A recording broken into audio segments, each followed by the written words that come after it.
Welcome to Don't Retire, Graduate, the podcast that teaches you how to advance into retirement rather than retreating. I'm your host and valedictorian, Eric Brotman, and today's guest is an author and a podcast host and an all-around amazing human, Marcus Garrett. Welcome to the show. Thank you for having me. Marcus, let me start with Happy New Year to you. It's 2022, and we have to at least begin with some kind of New Year's resolution, if you believe in those. Is there something on your plate that's a financial resolution to start the year? Don't really do resolutions, but I've got my goal calendar. So I guess, as Homer Simpson said, my only dream is to accomplish all my goals. I like that. So I had the privilege of being a guest on your podcast. I thought it was an amazing experience. You're a true pro. You have a great listenership. Why don't you share a little bit about how you got started? I know you did some analysis work and some auditing work, but now you're an author and a podcast host. And tell us your story a little bit. Yeah, well, I guess it all started in 2013. And you can go further back if you want than that. If you really want to see, it goes all the way back to MySpace. So I try to skip those days because I know that might alienate some listeners that don't even know what MySpace is. But in 2013 is, when I actually started podcasting, and I really couldn't even say what we did. I'm not even sure that I had a co-host at that time. My co-host could say what we did. We got on, we talked about Beyonce, Cardi B, everything under the sun that came to mind. And we were basically just dancing around a bunch of subjects, and it was supposed to be about money and personal finance. But we had this fear that no one would listen to a money and personal finance show. Around 2016, I released my book, which you spoke to, is Debt Free or Die Trying: How I Buried Myself $30,000 in Debt and Dug My Way Out by age 30 was version number 1. And we started talking about money management, and we got with a coach, and those episodes always spiked, although we were in denial. And she basically just said and challenged us in 2017. We formally incorporated. We launched the podcast, Personal Finance Podcast, in 16. And she's like, I double dog dare you to do a show about money and finance, and that's all. And when we did that show, I think it had more downloads in 3 months than we had in the previous 2 years. So a little bit offensive that people didn't want to hear about our Beyonce and Cardi B analysis, but we were able to find our niche in personal finance. Well, I don't think it started with Beyonce and Cardi B. I think it started with 50 Cent. Because the title of the book, Debt Free or Die Trying, I'm surprised you didn't have like a phone call from his folks who said, "Hey, wait a minute, that's our thing." How'd you come up with that? Was that a play on his work, or was this really just sort of the idea that you were going to get out of debt if it killed you, literally? First of all, I've been skedaddling around that for years, and I've made it closing in on a decade. So allegedly, that's where it came from. I've maintained over the years. And actually, I refined it in 2020 when I did a second release. So DEBT is now an acronym. It's DEBT, D-E-B-T, is define the problem. Number 1, establish a plan. Number 2, build a budget, if you're counting in order. Number 3, and T is trust the process, which hopefully is also not allegedly copyrighted or something to that effect. But I came to that really over time. Is the first book was like I was writing at the time. I was blogging. It was haphazard. It was just a stream of conscious. And it sold pretty well.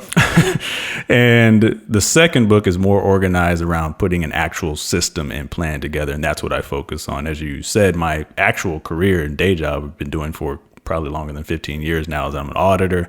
Also, dabbled in data and financial analysis. And I try to help people establish a system. I call it using facts to form opinions instead of opinions to form facts.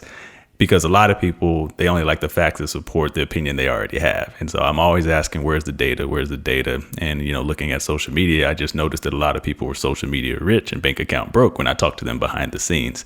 And that's what I try to double down on now is helping people move from goal, which everyone can come up with. It's the new year. They've probably got a goal in mind right now. And by February, 80% of people will have fallen off, and they'll wait another 11 months to come up with the next resolution. I try to help people. What are you going to do for those 10 months in between to actually see your goal come to fruition? Yeah, the gyms are full in January and empty in September. For whatever reason, I can't figure that out.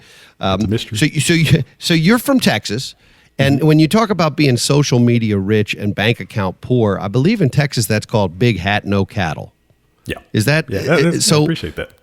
Well, listen, I think that's a great way to say this. Is a lot of people get very flashy. You see a lot of people with nice cars, but they can barely afford them, or you see people with who are trying to keep up with the Joneses, which is really one of the most damaging things. Now you've got a 4-step process that you created. I'm going to go with allegedly you created it entirely because that's the way we started. Why not? This is your thing. You have a 4-step process for getting out of debt. I can't think of, in almost every case when we're working with families, if there's debt, it is the albatross. It is the 500-pound gorilla in the room, right? So what are the steps? How have you defined those? And let's break them down.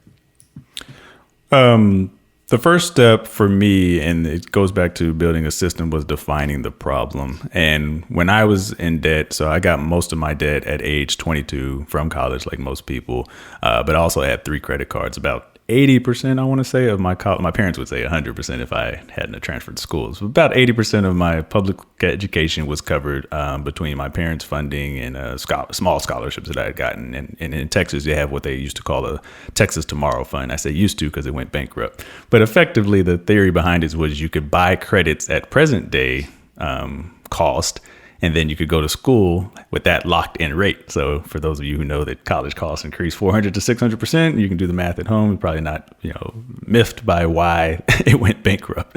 But ultimately, I was able to use it and pay for about 80% of my school. And when I got out, I had never looked up my credit score. I'm not sure I knew what my credit score was, but I had never gone through the system or analysis for defining a plan. And so I started talking to, this used to be like a hush-hush conversation when I try to whisper to my friends, like, hey, do y'all have any debt? And everybody be like, nah, man, I got rims. So I was like, okay. Hey, do you have any debt? They're like, man, do I look like I got debt? I got 4 chains on. I'm like, all right, you say so. And no one wanted to talk about it. And so I'm like, all right, when I write these anonymous blogs, I have hundreds of comments and thousands of likes. So I think somebody has debt besides myself. And so I was like, well, maybe I could help that 22-year-old who didn't know how to have that conversation. And the first step was defining the problem. And for me, that was going to annualcreditreport.com, federally sanctioned. You can get your report from all 3 credit bureaus, Experian, TransUnion, and Equifax. And then from there, what I also see as an auditor is a lot of people don't actually know what to do with more information. So I try to walk through what to actually do with this data, and that's establish a plan. I personally like, and I'm not plugging, nor am I paid by, bankrate.com/calculators. I was just looking earlier. They have literally every calculator you can think about. It starts with a mortgage calculator, but most people are going to be looking at credit cards and student loans. And they also have a mixed debt calculator that you can use, which is if you want to look at consolidation loans, and then we can explore that if you want to. I know some people feel some type of way about consolidation loans, and I'm not one of them. From there, you establish your plan. Okay, now I know how much debt I had, which I didn't know, and a lot of people actually don't even know. Now, what are we going to do about that? And this is why I put budget as the third step. A lot of people start with a budget. They do it abstractly. They don't even know why they're putting it together. So now you know how much debt you have. Now you know your plan. Build a budget around that. And I like to automate it. As far as tracking, I use Mint. Again, I use Mint just because I'm old, because everybody's using all these new tools. I logged in and I'm just too lazy to transfer it to anything new, and they work for me. So kind of the theme here is finding the tools that work for you. I automate everything. If all possible, I automate myself out of the process. I've got about, I want to say 6 to 7 accounts right now. They're all automated. They transfer. I pay myself on the 7th for the business. Everything else is pretty much paid by the 1st. With rare exception and usually by choice, it's just because I don't like paying bills early. I have a new car now. I say I, but the missus helped me get it. So we have a new car that's technically hers, and I could pay it early. I just don't like giving them money early. So I automate everything except for the ones that I want to log in to actually pay. And then 4th step is T, trust the process. So just to run that back, define the problem, establish a plan, build a budget around that plan and problem, and then T, trust the process, which for me is automation. Marcus, there's a lot of wisdom in that. Particularly, probably the biggest nugget of wisdom is that what's yours is hers and what's hers is hers. So as a married man, I understand that. So yes, good to give the lady the props she needed for that. Defining the problem makes sense, and that's true of almost anything. I mean, if you have a gambling issue, a drug issue, all the kinds of things that are addictive, and I think spending can be an addiction. I think shopping and retail therapy and whatever you choose to call it, whatever lipstick you put on the pig, if you're spending more than you make, it's a form of addiction, I think. And so once you've defined that and you said, all right, I got an issue, and you establish a plan, I know you have a couple of different payment strategies that you use to establish that plan, and I'm curious what they are. I mean, we use these with clients, and often with our clients, grown children who often are facing this for the first time. You use Mint, I use Quicken because I'm also old and also don't want to change. So I totally appreciate that. But what are the kinds of strategies that you advocate in terms of tackling that burden? Well, I'm going to wrap that budget story because it happened recently with the car, and I think it's actually a good example. So I'm actually going to start with the budget. I'm being a hypocrite because I'm going out of order in my own system, but I think folks will understand why. So, for example, so I had a Dodge Charger before, which now the fiance tells me was immature for my age, and I was going through a midlife crisis, according to her. According to her, she found me in the streets in the ditch, and she has saved me and rescued me and put me in a better vehicle. And what happened was the Charger, it had a mechanical issue in the middle of the pandemic, like on 3 different occasions. I think I spent about $6,000 trying to keep this car up and running because I did have an emotional attachment to it. I'm not going to lie. So I probably should have sold it at dollar number one, but around $6,000, I'm like, okay, there might be a day where I go downstairs and this car is a V8 or a V12, actually a V12 paperweight. So I started looking around, middle of the pandemic. This is actually a very rare time where vehicles are appreciating. And I don't think that's happened. It hadn't happened in my lifetime.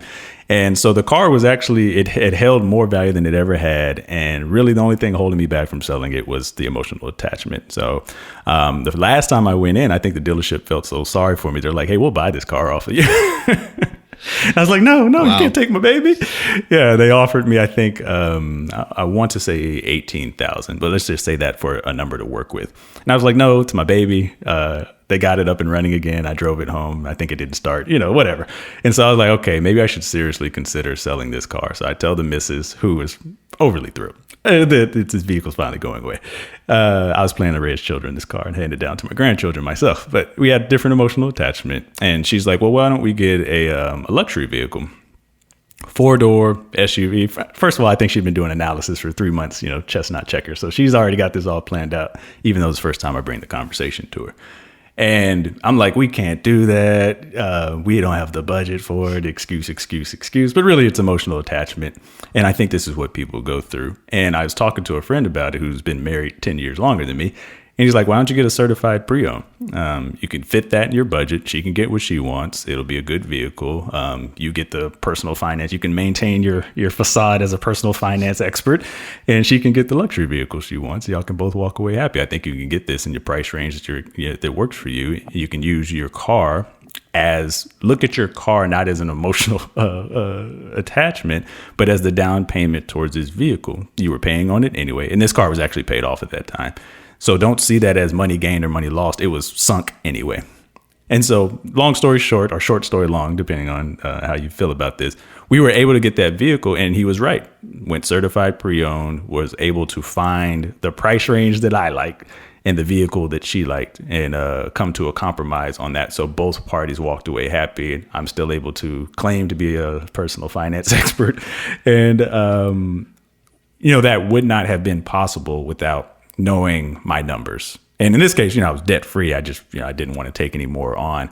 But interest rates were, I think this one's 2%. My previous car, because I had a good credit score, was 1.9. This all starts to come together. Again, some people are going to be like, well, you're a personal finance expert. You should have paid cash. I only believe in austerity. Hey, I'm not going to lie to you. I would have liked that route too. But even certified pre-owned, we did have to take a small loan out, and I was able to use that cash down from the car. So I tell that story, one, because it's recent and on the front of my frontal lobe. The debt strategies that I had, and this is 22 now, I'm 39, so you can 17 years to start to get my theories correct. So at 22, I would have never been able to even fathom that conversation like that. The friend that I talked to, I also consider a mentor because he's further ahead in both life and career. And, your network starts to build, all these things start to cohese, if you will, come over like glue over time. So the wisdom came from, as a friend told me, the key to overnight success is the first 10 years.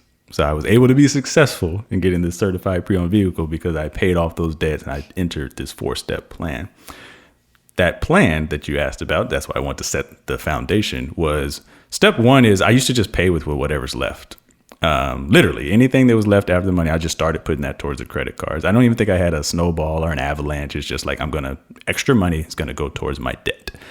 And here's the thing about the whatever left plan. There's never anything left. Like most people, I live in paycheck to paycheck, as you said, keeping up with the Joneses. I was in Denver. I was also keeping up with the Denver because Denver was like Austin, and I guess like every major city. I'll give this example and then I'll pause for any follow-up questions. Is when I moved to Denver, my rent was $700. I never left that apartment. When I left, it was like $1,300. And so, my paycheck did not grow like that rent did. Let me put it that way. So that whatever's left theory, the simplest, but the least effective. Any questions about anything we talked there? And I'm going to talk about the more effective strategy. Yeah, no, I don't have questions. In fact, we normally encourage people to pay themselves first and then use what's left to enjoy rather than going the other way around. You talked about building a budget. I consider the budget the B word. It's a clean show, so that's the only B word we use on this one. But I think people hate budgets. They hate budgets like they hate diets. What you really have to do, I think, is create habits and create good behaviors and have a why behind it rather than just saying, I can only spend X dollars on groceries this week. I think that becomes extremely difficult and it's hard to follow. It's kind of like counting calories. It's hard to follow to the letter. So I like that you have some other suggestions other than the pay down debt with whatever's left. Because I agree with you. Some months there's something left, but a lot of times there's not for a lot of households. Yeah, so what's the better way? Yeah, if you don't make it a priority, as you said, paying yourself first, it's not. It becomes an inconvenience. It becomes a painful place. And so I have 4 steps in the book, but the most effective one, I'll just skip ahead, is I go back to automate the process. So I inform that by going to bankrate.com/calculators, who I'm not paid by. I use their debt payment calculator.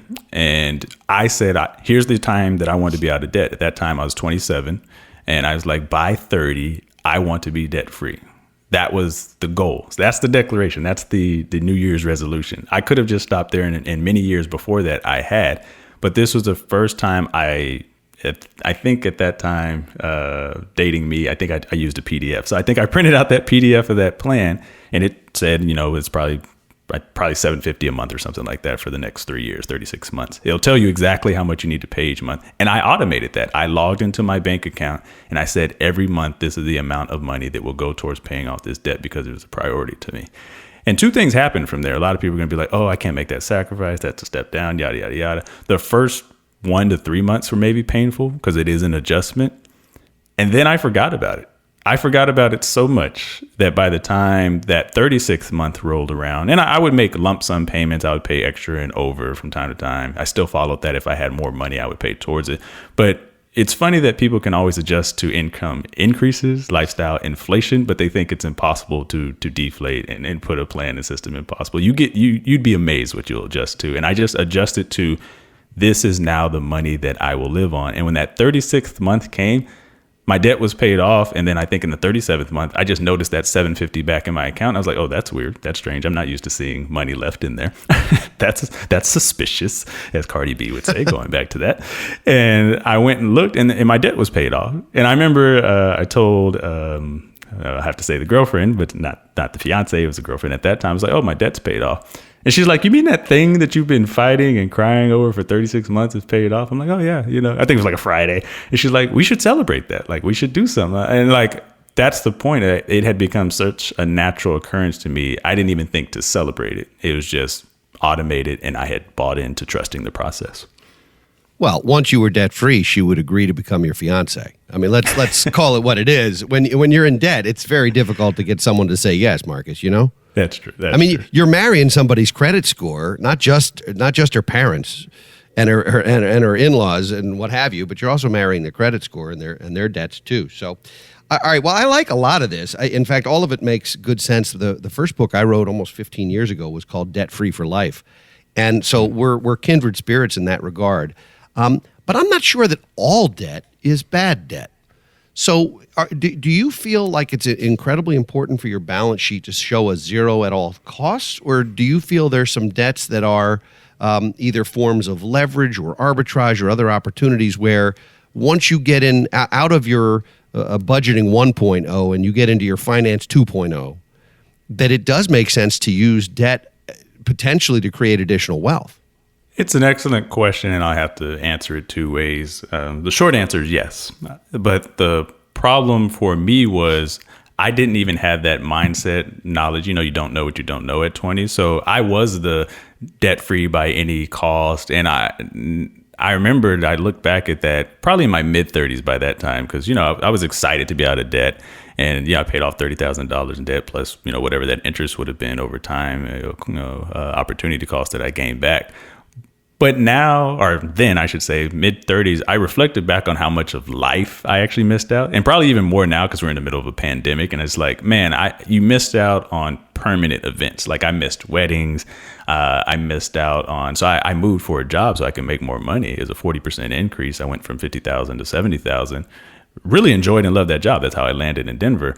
But it's almost like, and I call it, I watch my friends grow up on social media. I watch their kids grow up on social media. There was events in life that I could not get back because of this, you know, hustle culture, if you will. I call it almost toxic productivity because that's all I was focused on. But it took me going through that to kind of see that wisdom. And so the second way I would answer your question is tailoring the plan to what's to you, what's important to you. So that's why I say, you know, establish a plan.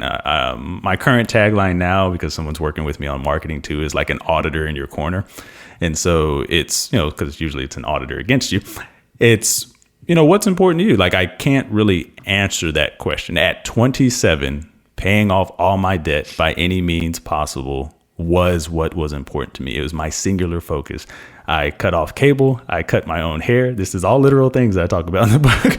And I was saving like a few thousand a year. I stopped taking trips. I obviously skipped weddings and things like that. I'm sure friends felt some type of way. And I hit the goal, you know, mission accomplished. But at what cost or sacrifice? So that's why it's I think now more important for people to tailor a plan that's important to you at that time, meeting you where you are, I call it. You said it, but it took me nearly 40 and running 2 of my own businesses now, is the rich call it leverage. And I never, that's a quote I heard from actually a podcast. And I was like, I never in a million years would have thought of that way. Like you said, cash flow management, and, you know, how can I leverage, you know, this reasonable debt or low interest debt to, you know, move my business forward, which is the things I do now. Like I might take on low interest debt for a return on investment. The ads is what I'm thinking of. If I run this $1,000 ad and I make a $3,000 profit, that's a good use. And then I can pay off that card in full the next month. And now I've gained however many followers and business and leads. That's leverage. Whereas before I was like, oh, you can't take on debt. You can't take on debt. So I can't run this ad because I don't have the money to do so. I just didn't have the mental capacity to think in that way. And that was a limitation of my thinking. So you don't know what you don't know. So you talked about automating the process, which I think is incredibly useful and important. And for most folks, the more you automate, the less you have to torture yourself psychologically every month when it comes time to write a check or make an online transfer or something like that. There was one step that I thought maybe was missing from this, and I'm going to challenge you on it. Nowhere mentioned, I mean, you talk about defining the problem, establishing the plan, building the budget, and trusting the process. There's nothing in there about accountability. Some people can do this themselves, much like trusting the process at the gym. They know that they can work out for 45 minutes a day and get healthier. Other people need a trainer. They need the accountability partner, somebody to have to report back on in 3 months and say, yes, I made my $750 payments for these 3 months, and here's where I am, and I'm getting there. So where does accountability fall for those maybe who aren't self-accountable? Because not everyone is. That's an excellent question. You're right. I have missed on that, perhaps in the book, and it's partially my personality. So just as difficult, it's why I'm an author. So just as difficult as, or I guess easy actually, as it was for me to get into debt, because I tell people getting into debt is fun, exciting. It's trips, it's bottles, it's chains, it's rims, as I talked about, as many of my friends. That's fun. Getting out of debt is usually going to take twice as long because you need that plan or system. And for me, I'm just stubborn. So when I finally do decide, so if I decide I'm going to go out and ball out of control, I'm going to buy everything that I feel falls under balling out of control. In that case, I was just putting on credit cards. Equally so, when I said, you know what, I will never put myself in this position again, which I talk about in the book was rock bottom. I was just as stubborn towards that plan. I'm sure my friends are like, "What did he turn into Batman up there?" Because first he was out partying all the time, and now he's just saving the city. All he does is go to work, and he's paying down allegedly this debt-free plan. And because they didn't know what I was doing, I just disappeared. I fell off the grid. So that's part of the reason why that gap is missing. And I'll answer the accountability in, again, two ways. So I do think accountability is positive, but I lean towards a professional. It's a little bit bigger network now, so this concern that I have might not be as big. But what I saw on the cons of accountability is I think a lot of people, they'll go to the Facebook group, they'll go to their friends and family, like, hey, I'm going to get out of debt. And consciously or subconsciously, that causes people who are not on that same plan to feel some type of way. So like you said, with the diet, you start slimming down, you're going to the gym and you're sweating, and they see you on Facebook, getting it in, hashtag living the life. Right. And they're like, I didn't go to the gym this week. And then the week you don't go, they're like, should you be eating that? So like they kind of just subconsciously nitpick at your plan. I don't do a lot of public decorations. I do a lot of, hey, I accomplished this. Like the race is already over. Whereas if the folks aren't running that race with you, or it's easier for them to nitpick how you're running the race or how you're lifting the weight than it is to join you on the race or lift the weights with you. And I mean, all the stats bear that out. 60% of people live paycheck to paycheck. I think it's still that it's roughly that amount, even for people who make six figures. I think it drops down to 40%. And so most people aren't on your plan. And so if you are going to find accountable, like you said, coach, trainer, I would find a professional to do you so is what I lean towards, because sometimes those small groups and networks, they can be self-sabotaging in my experience. And even from my observations, I'll give this example because everyone can relate to it. It's like when you plan the trip and the group chat is filled with 10 people, and as the trip gets closer, no one cancels. The chat just gets more and more quiet. And then suddenly you got to cover the deposit by yourself. Well, or maybe you need to pick different friends, Marcus. I don't know. Pick people who have already put the deposit down. Yeah. Yeah. All right. Well, I'm disappointed that we're almost out of time because, I think there's so much here. And I want to make sure our listeners know how to get in touch with you, how to get a copy of 50 Cent's book. How to get a copy of your book and also to get an extra credit assignment from you. So let's do the extra credit assignment first. What is the one action item, the one takeaway that folks can use today as a springboard, particularly in light of the fact that it's a new year? What's that number one piece of advice? I actually, in preparation for my final book, I read 18 other personal finance books to make sure that mine wouldn't suck. And the one that I recommend now is J.L. Collins' The Simple Path to Wealth. Because as I've talked about earlier, most people aren't going to read 18 books. I'm not even sure how I read 18 books. It was pre-pandemic, fortunately. And so if you only were going to choose one book this year, I would put that into your New Year's resolution as New Year's resolution A. Add that and get that done. I felt that book was very, very all-encompassing and easy to read and digest for, I say, across the board. Although my favorite book is The Millionaire Next Door for the folks who might be a little bit more it's a little bit more complicated read, but I think it's a better read. So it's a great book. That would be that's a great book. And then for folks who want both of those, I give those reviews away for free, and we can talk about where they can find that. That's great. So on the reading list, we have Millionaire Next Door. Give me the name of the other one again. J.L. Collins, The Simple Path to Wealth. The Simple Path to Wealth. And then there's also this little book called Debt Free or Die Trying that I think people should pick up. And while they're at it, hopefully Don't Retire, Graduate will get in that Amazon cart too. So let's buy 4 books, not one. What do you think? Yeah. To that, I have an Amazon page with all these books linked, and so you can get the review, you can find the books, you can find what I'm reading. I basically update this reading list. I kind of a challenge my father gave to me when I was a teenager. Actually, he likes to challenge me before I'm ready. Was to use your 20s to learn, 30s to apply, 40s to teach and mentor. So for folks who flashback, remember I'm 39. I'm moving into that mentor phase, and so I see my role now is to start giving back and paying it forward. And so I'm sharing these resources and tools for free. All right, Marcus. Well, I just turned 50, and there's nothing in that landscape for me. Where do I fit into that landscape? Do I ride off in the sunset, or do I have a role? Actually, 50s, someone wrote in to the 50s is to enjoy. Oh, so, well, then here I am. Yeah, you're just enjoy it, man. I made it. Yeah, exactly. See, man, you're trying to still run the race. You should be celebrating. Host the trophy. You're right. I'm dropping the mic, and I'm done. This is my last episode. So where can people check out the Marcus Garrett Show? Wherever you're listening to this, you can find the Marcus Garrett Show. I'm also on YouTube, so I do video, but I'm on Apple, Spotify. So please find me. Every week we have entertaining conversations with your favorite influencers and entrepreneurs about life after debt. For that free giveaway I mentioned, it's actually from my most popular segment. I want to say ever, but like you said, I hope I have another mountain to climb. But I did a piece on how much debt can you afford on a $30,000, $50,000, or $100,000 salary that still does numbers to this day. It's my platinum album. You can find that at themarcusgarrett.com/salary. That's a free giveaway. Again, that's themarcusgarrett.com/salary. Terrific. We'll put that in our show notes. And I thank you, Marcus. You were a great guest. It was great to talk to you again. I wish you continued success with the book, with the podcast, with everything. And thanks for being on Don't Retire, Graduate. Thanks for having me. I'd like to thank all of you for listening. If you like what you hear, please subscribe to our podcast and leave a review on Apple Podcasts or wherever you listen to your favorite shows. Please also check out our books, workbooks, and online financial literacy resources at brotmanmedia.com.